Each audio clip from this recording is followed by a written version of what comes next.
এই দুর্নীতিকে আমরা চাই। আমি একটু সবাইকে ধৈর্য ধরার জন্য অনুরোধ করব, আপনারা একটু ধৈর্য ধারণ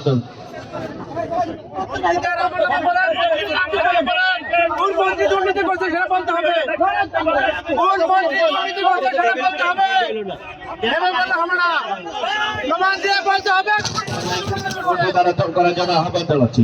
সবাই একটু ধৈর্য ধারণ করবেন। আপনার প্রমাণ দিয়ে বলতে হবে, প্রমাণ দিতে হবে। প্রমাণ কোন মন্ত্রী দুর্নীতি করেছে, কোন মন্ত্রী দুর্নীতি করেছে সেটা বলতে হবে। সবাই একটু ধৈর্য ধারণ করবেন।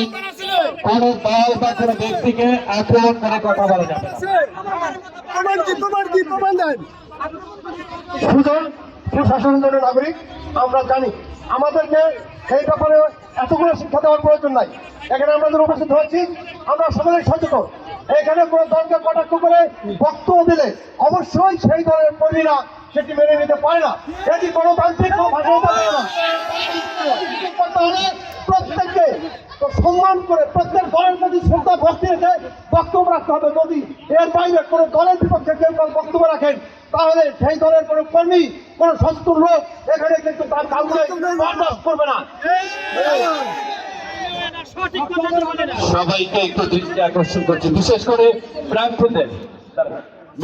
করে প্রার্থীদের দৃষ্টি আকর্ষণ করছি।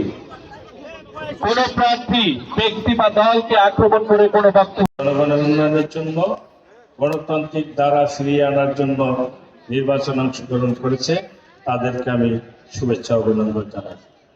অভিনন্দন জানাই যারা সৈয়দপুর বিনির্মাণে এখানে উপস্থিত আছে, আমার মুরব্বী ভাই ও বোনেরা, আসসালামু আলাইকুম।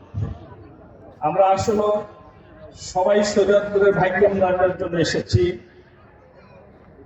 এখন বিষয় হচ্ছে আমরা কিভাবে এই উন্নয়নটা বাস্তবায়ন করব।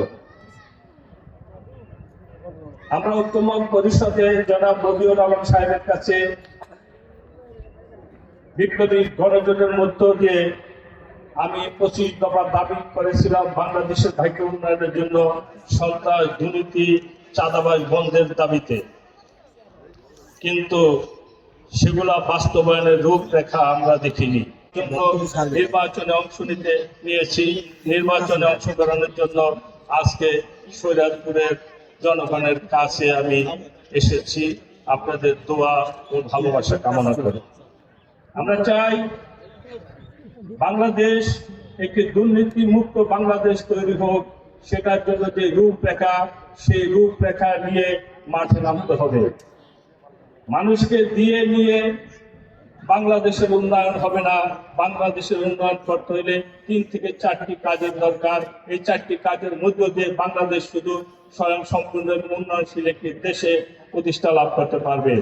1 নম্বর, বাংলাদেশ থেকে বর্তমান অবস্থায় দুর্নীতি দূর করতে হবে। আসুন আমরা সবাই মিলেমিশে দুর্নীতিকে দূর করি। দুর্নীতির মধ্য দিয়ে আজকে বাংলাদেশ এত নিচ স্থানে এসে পৌঁছেছে। দুর্নীতিতে 2001 থেকে 2006 সাল পর্যন্ত বাংলাদেশের দুর্নীতিতে প্রথম স্থান অধিকার করেছিলেন, চ্যাম্পিয়ন হয়েছিলেন।